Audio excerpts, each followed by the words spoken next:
So, good morning and welcome. And this is Easter Sunday. It is Resurrection Sunday. And this is a very intentional day to remember and give thanks for what that means for new life and for the hope that we have in Jesus. And today really is a very intentional day to remember resurrection, Jesus defeating death. We remember that God loves us so much, like that's what that communicates to us. He is so committed to being close to us that Jesus took on a human body and he came and he lived with us to share the human experience. God is not far off, he's close.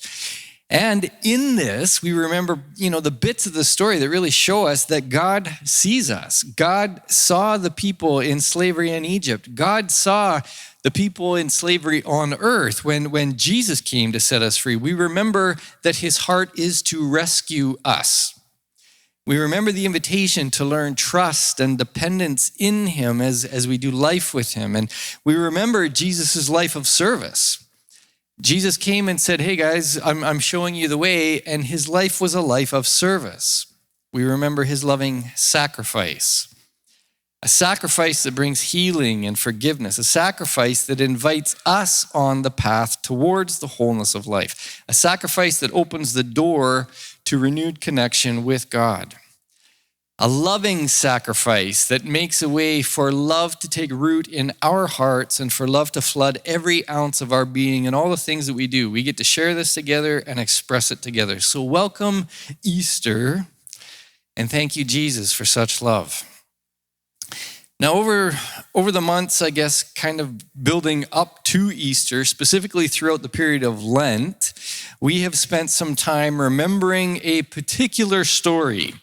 It's a big one.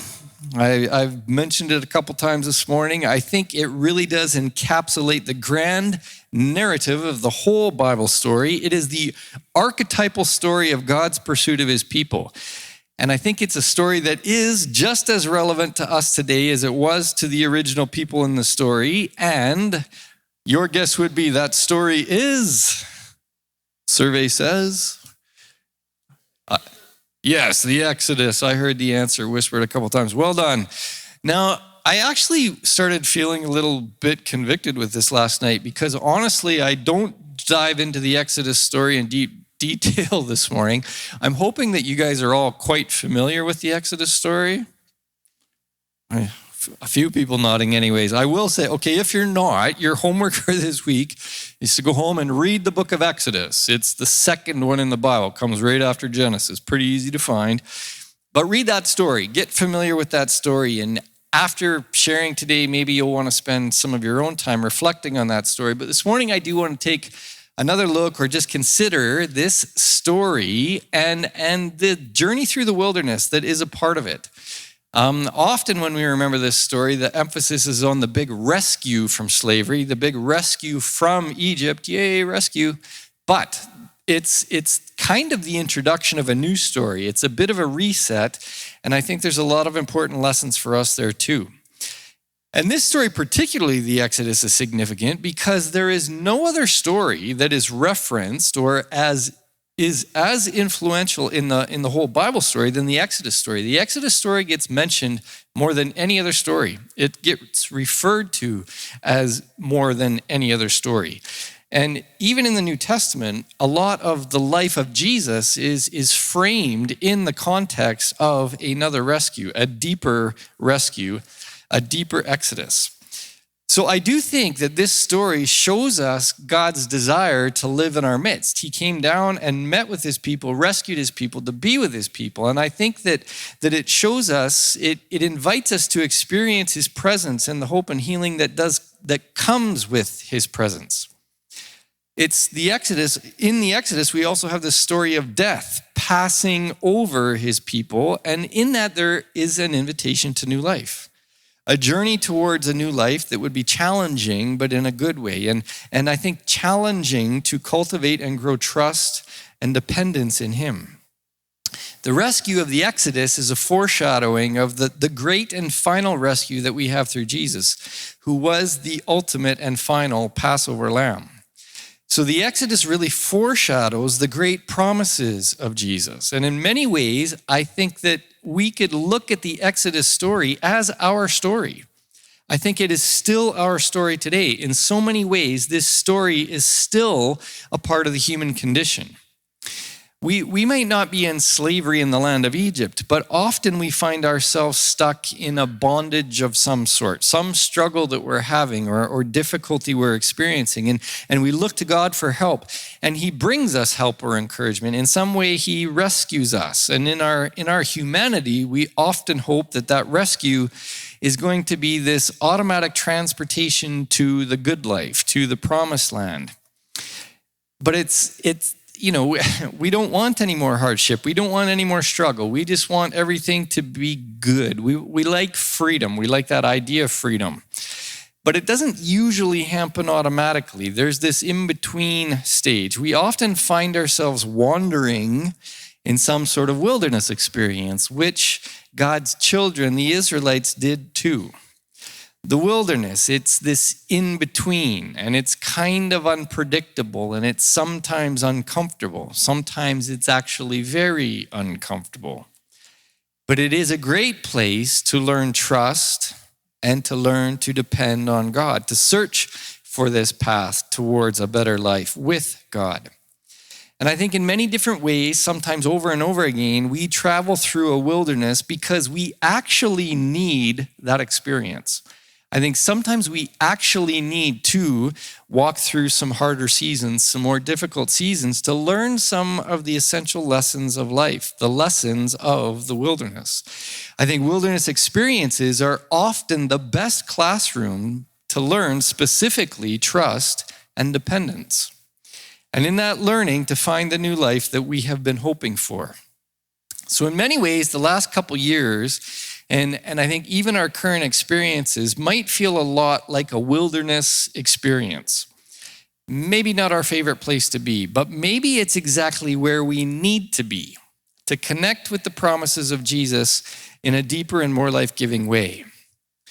And I do think that at the root of the resurrection of Jesus and the Exodus story, it reminds us who we are. They are realities that try to help us realize our true identities as God's beloved kids. And here's my big question for all of us this morning. When we think about us being God's children, do we understand that identity? Here's a real honest question to consider. Do you actually feel like his kid? Do we act like we're his kids? Do we feel beloved? Honestly, do you feel it? You might know it's true, but how deeply do you feel it? I think that understanding and grasping and owning our true identity can really be tricky. Sometimes it can even just feel awkward. And I'm going to share a personal example, and this is a pretty basic human personal example. But I think that if we have a hard time on simple human understandings of our identity, then this big one, understanding ourselves as God's kids, can be a pretty big reach. Most of you know that I did spend some time in the Army, and when I was in the Army, I attended a big official enrollment ceremony to make it official. My parents were there, Christy was there.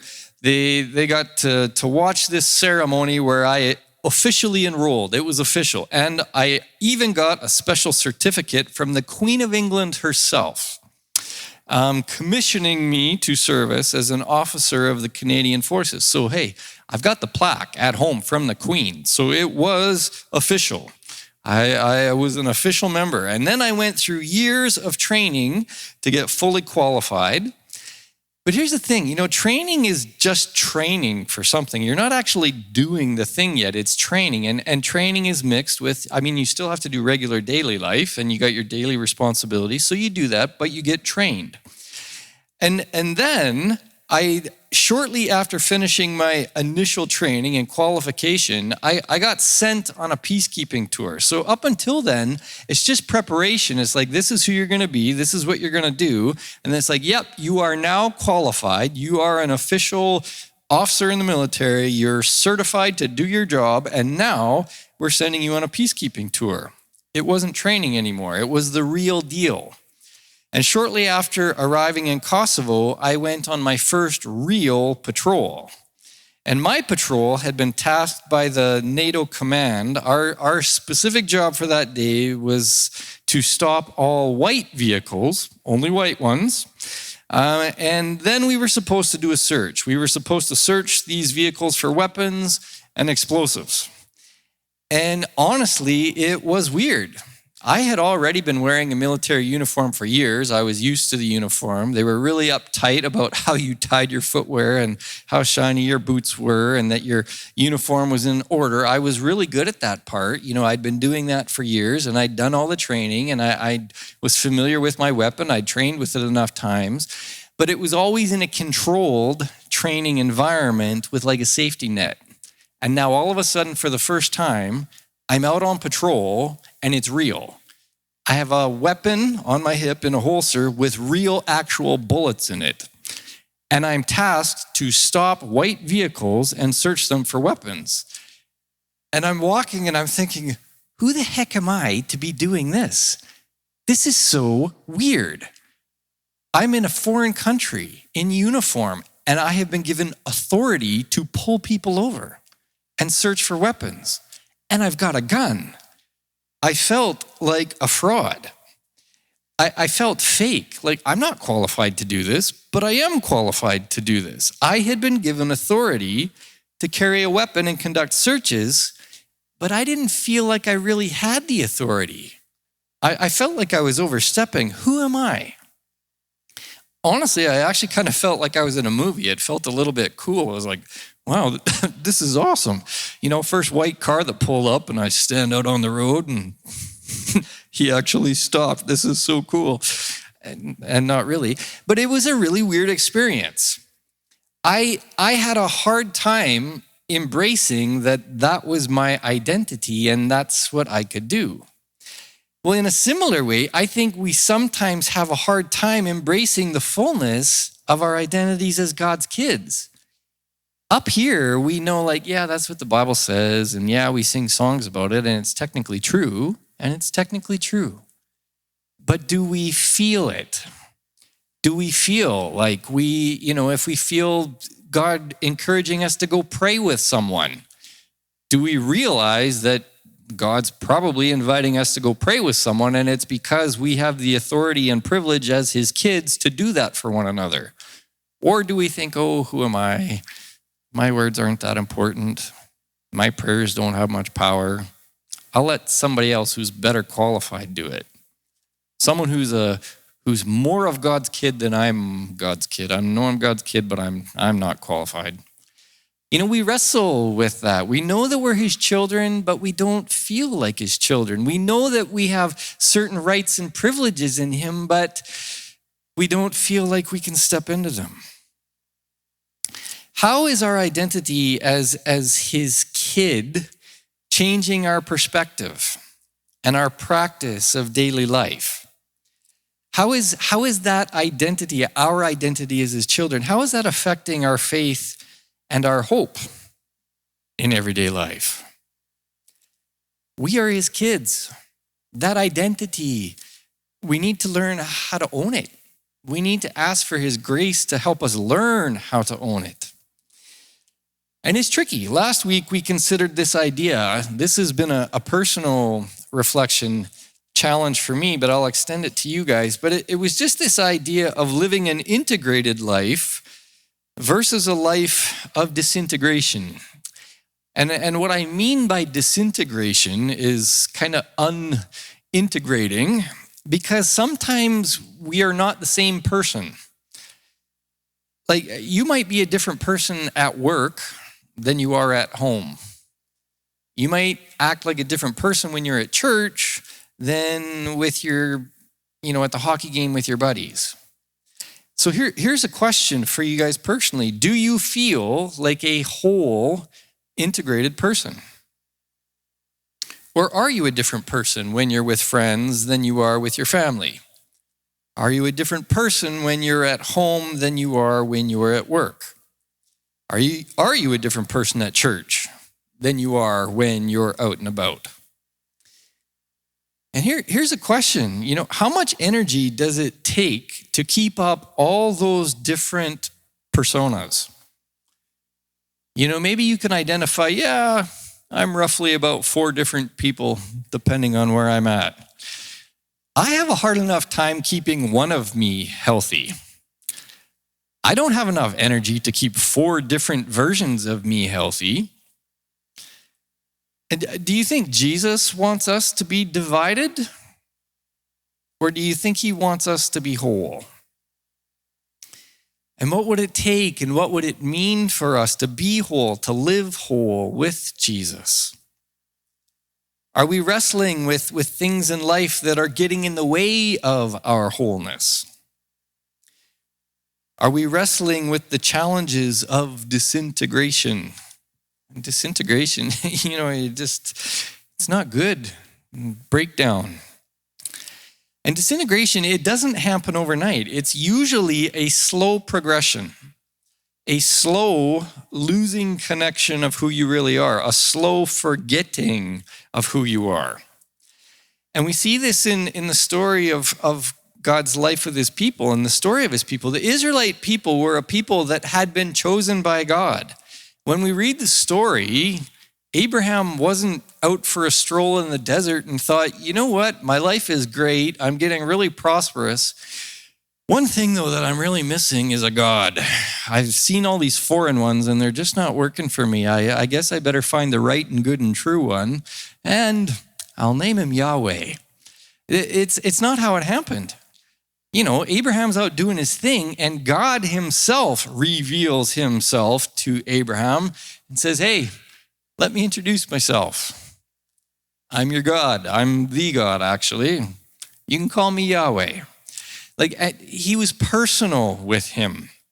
He revealed himself as the God of Abraham, Isaac, and Jacob. And his people were his chosen people. The Israelite nation, they became his chosen people, a royal people. They were his kids. But here's the thing, they end up in slavery, and after 400 years of that slavery, they forgot who they were. They forgot that they were his chosen people.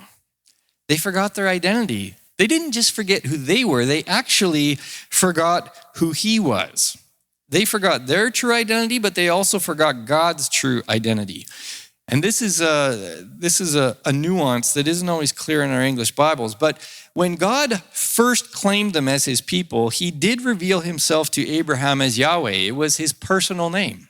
He was saying, I'm a personal God. I want you to know me in a personal way.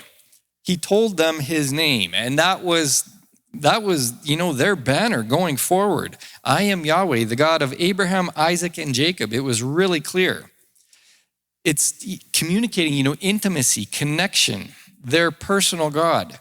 But when we get to the beginning of the Exodus story, there's something interesting there. In the midst of their slavery, they had forgotten God's name.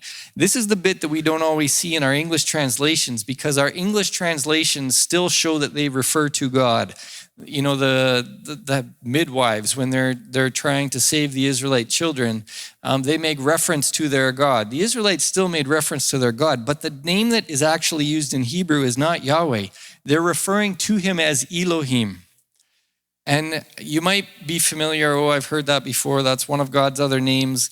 Yes and no. Elohim, God did sometimes get referred to by that name, but all Elohim meant, it was a general term for deity in general. It was, hey, there's deity. There's a deity. We have a deity. But it's not personal. It's not that same level of intimacy. It's like, yeah, we know that there's a deity out there somewhere. He's controlling creation. He watches over us, deity. But they had lost that personal connection with Yahweh. They remembered that they had a God. They knew he was there somewhere, but they'd lost their sense of connection. They'd forgotten his name. They'd forgotten his identity, and in certain ways, it made them forget theirs. They were stuck in a slavery mentality. That's why when God tells Moses that he wants him to go and rescue his people, Moses asks, this is the famous question, Moses asks God, who should I say is sending me? I'm guessing you're Elohim. Makes sense, this voice speaking me out of a bush. But what's your name? Who are you again, God? We forgot your name. And we've also kind of forgot who we are as your kids.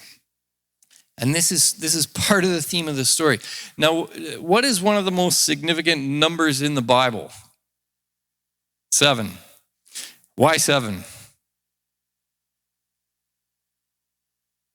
It's a complete number. It symbolizes completion. Now, there are many examples of 7 in the Bible. There's a couple really famous ones. Can you guys think of an example off the top of your head where 7 is significant? 7 days of creation is the big one that sticks out to us, and there's a lot of significance to that. There is also a 7 in the first part of the Exodus story. It's a very significant 7, but I think we usually lose it because it's hidden in another group, numbered group. It's hidden in 10. It's hidden in the 10 plagues. But there is this tricky part where God is saying to them, interspersed in between a certain number of the plagues, God makes this phrase. When he announces the plague, this is his qualifier. He says, so that you will know that I am Yahweh. Up until this point, the people have been referring him as Elohim, and God is saying, no, you need to remember I'm Yahweh. I am personal. I am an intimate God of connection. And so 7 different times interspersed through the 10 plagues, 7 times we get this phrase, so that you will know that I am Yahweh. And it is this perfect idea, this idea of completion, of knowing who God is, that he is the source of life and order, and he wants personal connection with us. Knowing God and understanding their identity as his kids was a huge part of the story, which is why we get declarations like this shortly after their rescue. You shall be my treasured possession out of all the peoples. Indeed, the whole earth is mine. Everything's mine. It's all mine. But you shall be for me a priestly kingdom and a holy nation.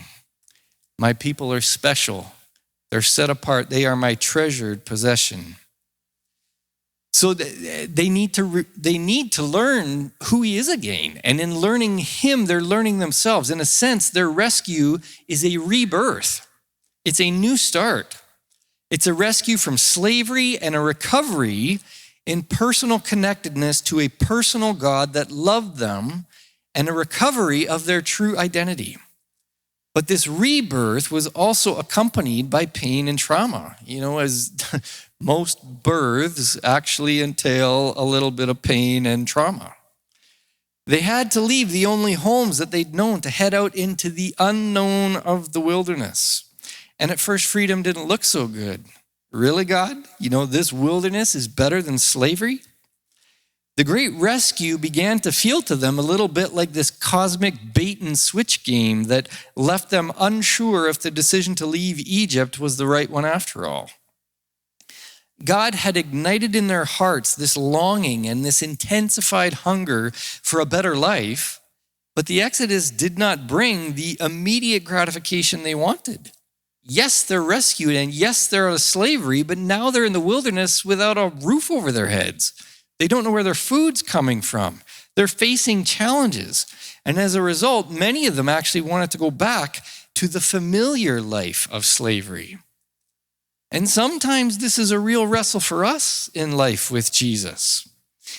Here's a tricky one. We read passages like this. This is Paul in 2 Corinthians talking about life with Jesus. And he says, this means that anyone who belongs to Christ has become a new person. The old life is gone. Not the old life is leaving. The old life is gone. A new life has begun. Now here's my question. Is this true?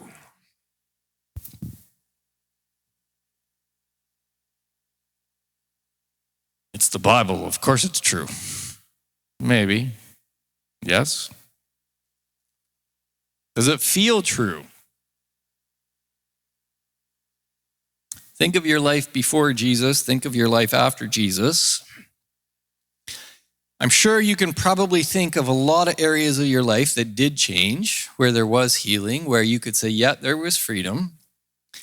But I'm willing to bet that you can probably identify some really unhealthy parts of yourself that are still unhealthy today, even with Jesus, that were unhealthy before Jesus.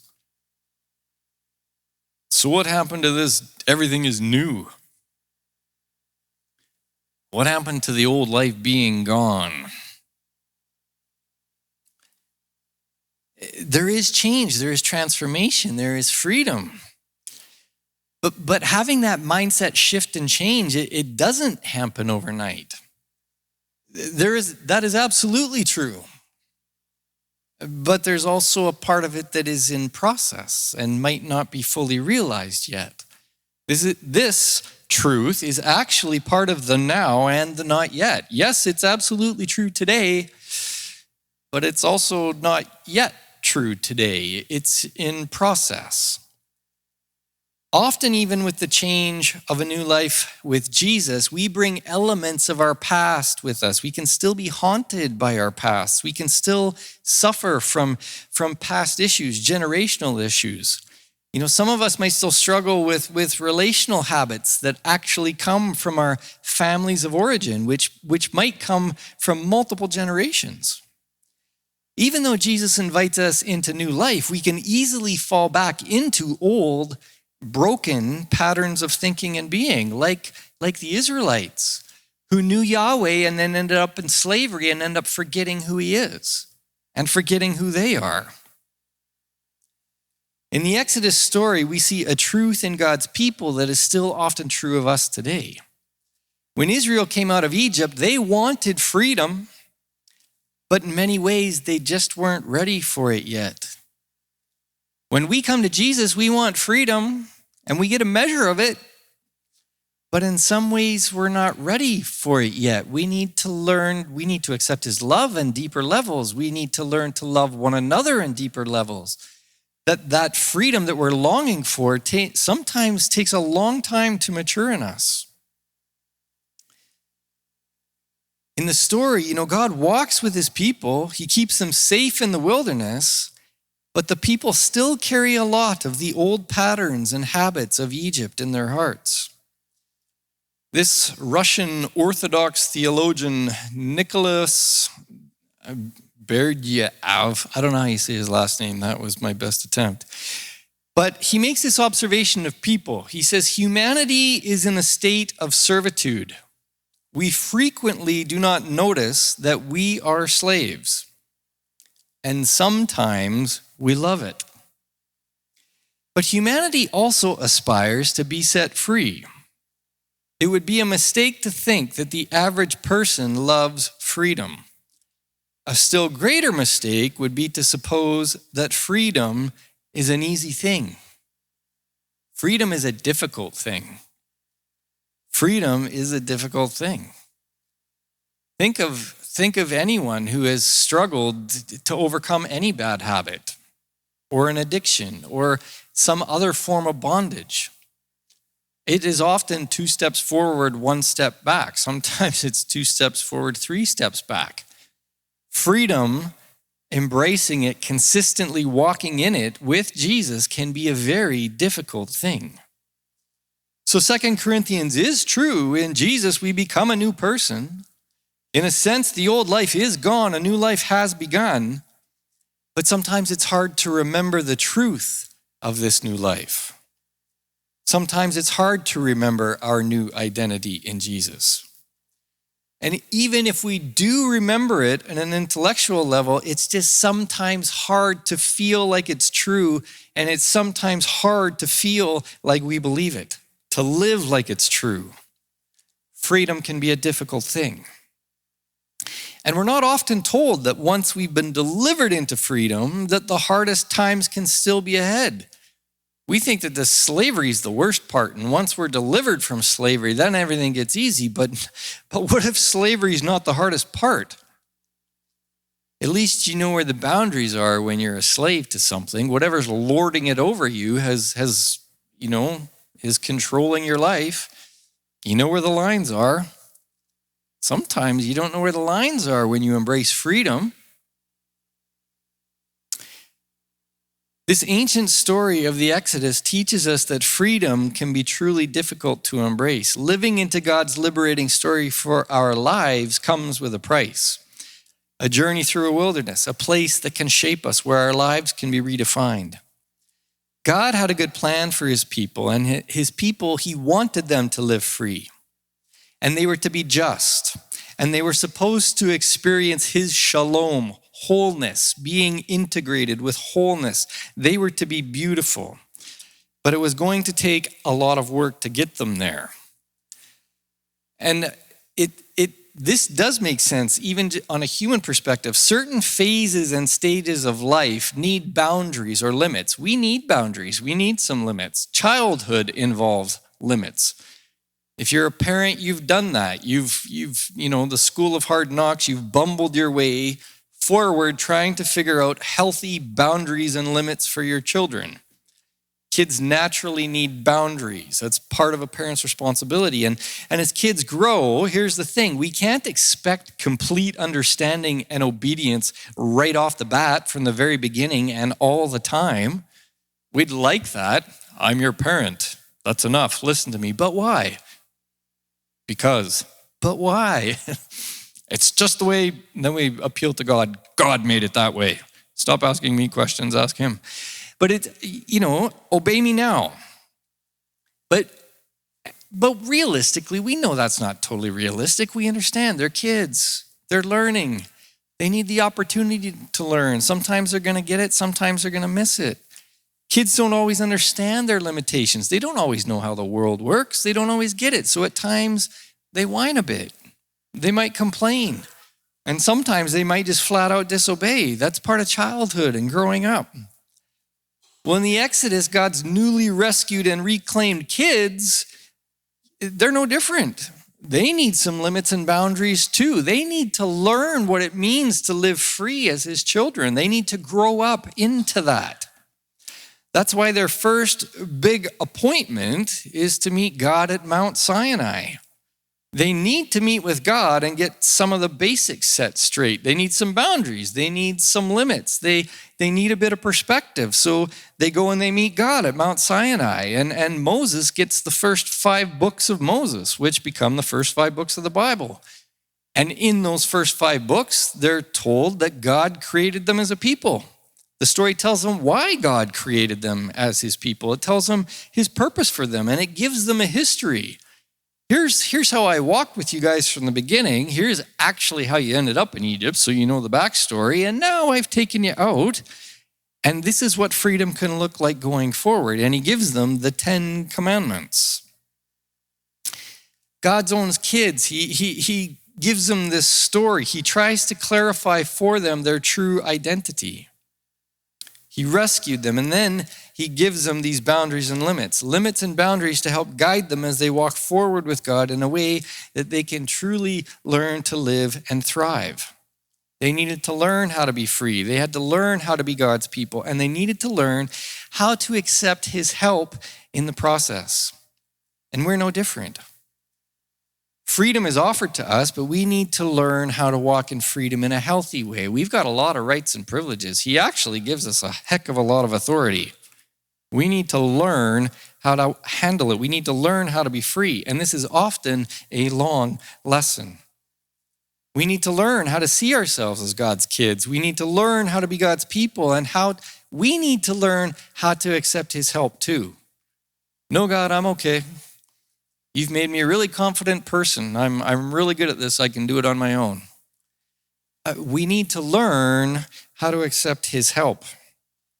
Sometimes we don't grasp our own limitations. Like little kids, we sometimes disobey. We sometimes grumble. We sometimes whine and complain. We stubbornly try and do things in our own strength. It's the nature of childhood. And sometimes we mean well, but it doesn't always go well. Sometimes doing things in our own way and in our own strength, we do it because we think, I can do this, God, I can do this. But sometimes in our humanity, even though we're meaning well in our own strength, it can actually hurt us or hurt others. Sometimes we lean into our strengths when we shouldn't. In our growing maturity, sometimes our strengths actually lead us into misdirected ways of living. We have a hard time hearing God and choosing his way because we're convinced that we can walk in our strength.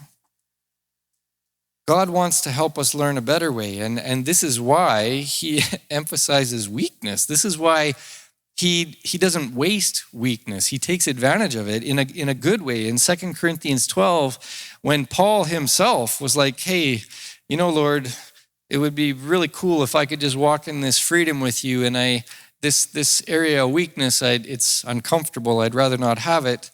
And God tells him, look, my grace is all you need, and here's the secret.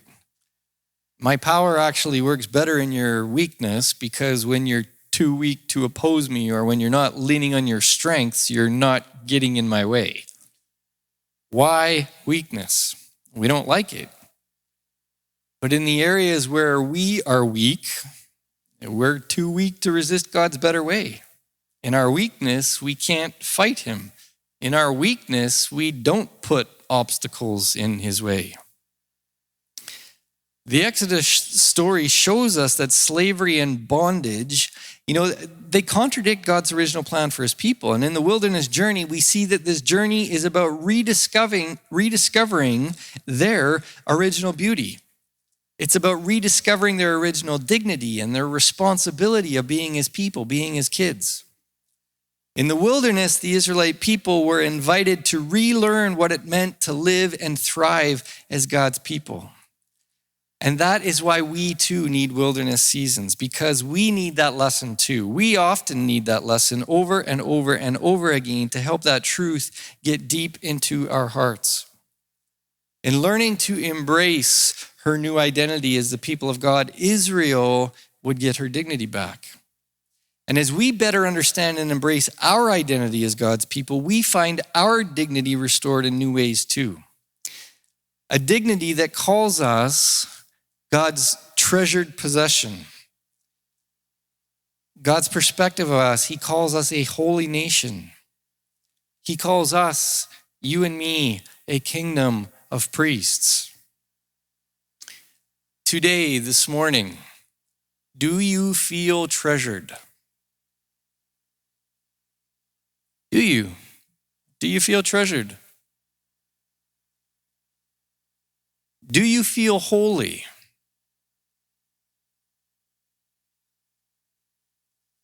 Do you feel like a priest? Because that's what God calls you. That's how he sees you, treasured, holy, part of his kingdom of priests. We need to remember that Israel's story didn't start with slavery. It started in Eden, in original beauty and goodness. The biblical narrative roots our core identity in God's original intention for humanity as described in the first 2 chapters of Genesis. This is the true story of our lives as well. But for the Israelites, the challenges of life drive them to forget that original identity and intention. And the challenges of life often cause us to forget our true identity too. But after the rescue, God reminds them, you are my treasured possession.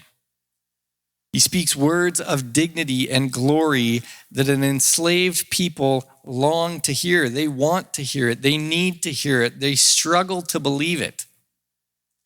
And as we journey with him, it starts to dawn on us that we too might be more than we seem to be.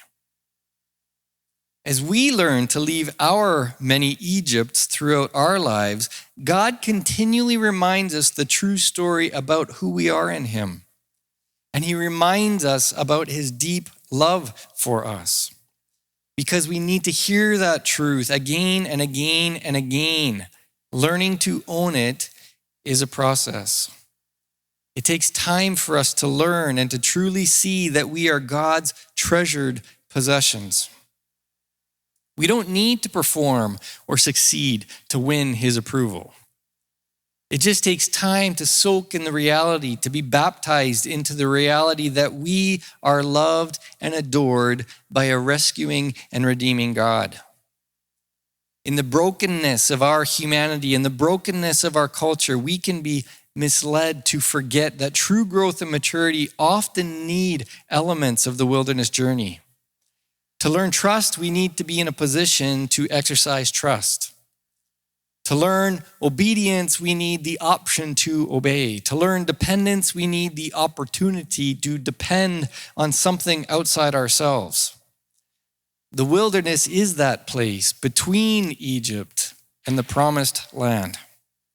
It's that place where we're reminded that God is committed to taking as long as we need to form us into the person that we were designed to be.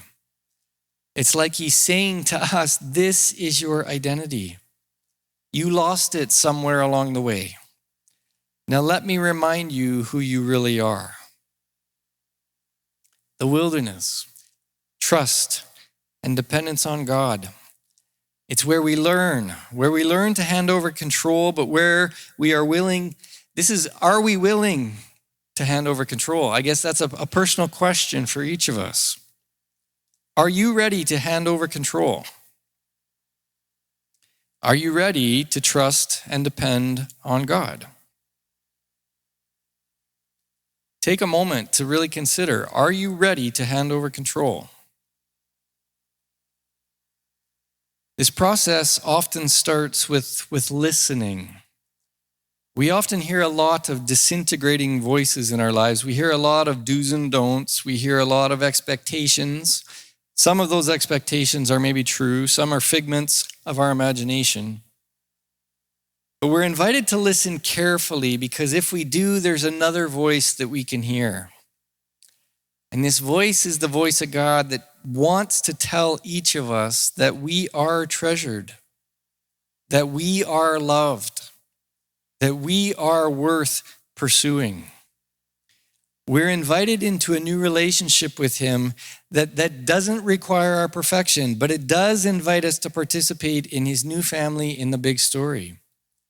We need to recognize that wilderness seasons can be long, but God is still in relentless pursuit of us. His heart never stops being for us. That's how the Exodus story points us forwards to life with Jesus, and it reminds us that we have been rescued. And it can and should remind us that God has a vision for each of our lives for our flourishing, for us growing into his vision for us. And he is a God that reorders, he recreates, he restores, he reminds us, he re-identities us. That's at the heart of Egypt, or at the heart of Easter, sorry. That's part of what he's doing in Easter, is restoring us who he is and who we are. And it's because of our need to be reminded. That's why we remember the story. So we're going to wrap up this morning. We are going to celebrate communion together. I'm going to pray here and introduce that time. I think Dan might be coming up and leading a song of worship for us. So I encourage you to enter this as a worshipful space and maybe listen. You know, maybe this morning, the thing that you need most is just to listen so that you can try and find that small voice that is trying to tell us that we are treasured, that we are loved, that we are worth pursuing. And as you hold the communion elements in your hand, you can remember that that's what they actually communicate. Those communion elements in your hand are telling you that you are treasured. You are loved. They are symbols of how much you are treasured. They are symbols of how much you are loved. They are symbols of the length to which God pursued us. And in this season, as you reflect on what these elements mean, what they symbolize, in this season, today, on Easter Sunday, what does God want you to know about how he personally sees you? Jesus, today is a special day. It is Easter Sunday. It is Resurrection Sunday, a day that marks something huge that you did, Lord. Something huge that you did on our behalf. Something huge that you did not for yourself. It was not a selfish pursuit. You did it for us. You did it because of the hugeness of your heart for us. You wanted us, you still want us to know freedom, to taste freedom. And Lord, you know it's something that we need to grow into. Again and again and again, we need to be reminded, and again and again and again, we need to come to you and ask for your grace for these things to be formed and shaped in our hearts, to be formed and shaped in the way that we think about you, the way we think about each other, the way we think about life. Lord, we are your treasured possession. We are your holy people. We are a kingdom of priests. We are loved. We are worth pursuing. Lord, in the ways that we need to see that this morning, can you speak that to our hearts? I thank you, Jesus, for the ways that you so faithfully meet us, especially, Lord, when we need to. And I just invite your voice to speak to us this morning as we partake of the elements. Lord, the juice that represents your blood that was shed for us. The bread, Lord, the wafer that represents your body that was broken for us. Blood that was shed, body that was broken, because we are your treasured possession. We are loved, and we're worth your pursuit.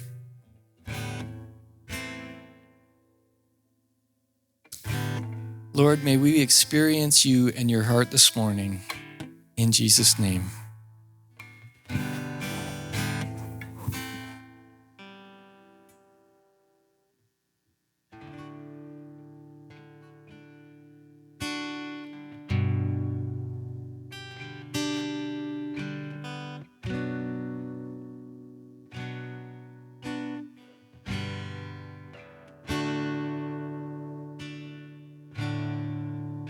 In the crushing, in the pressing, you are making new wine. In the soil I now surrender. You are breaking new ground.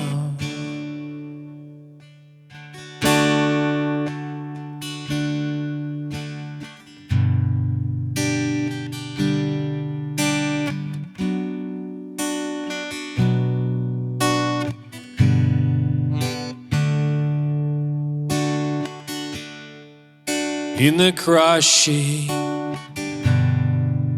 in the pressing,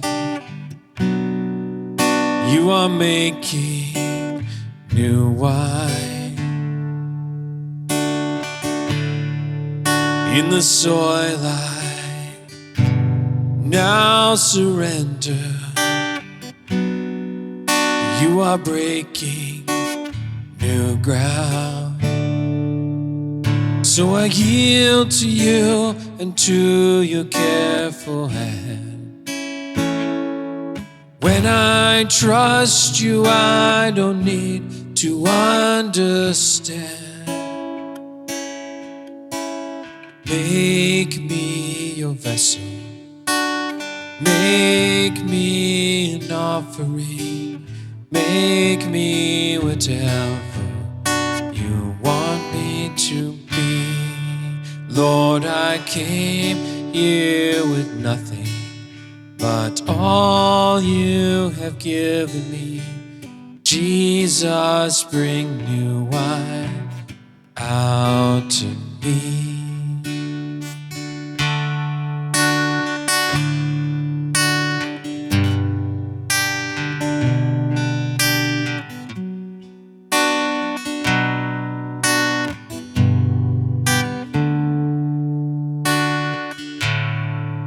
In the crushing, in the pressing, you are making new wine. In the soil I now surrender,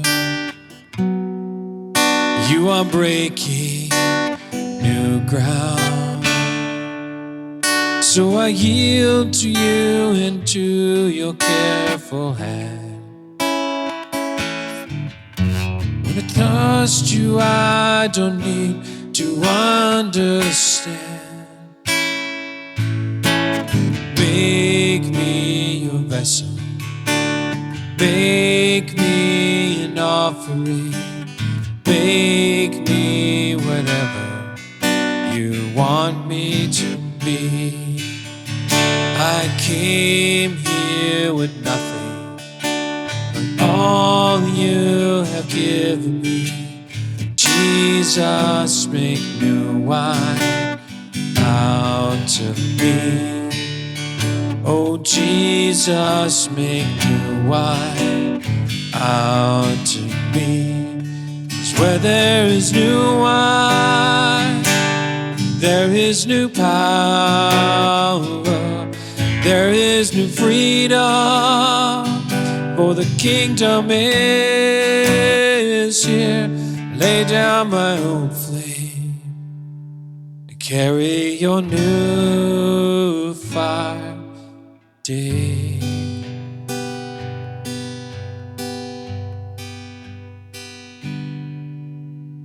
Make me your vessel. Make me an offering. Make me whatever you want me to be. I came here with nothing but all you have given me. Jesus, bring new wine out of me. Jesus, bring new wine out of me.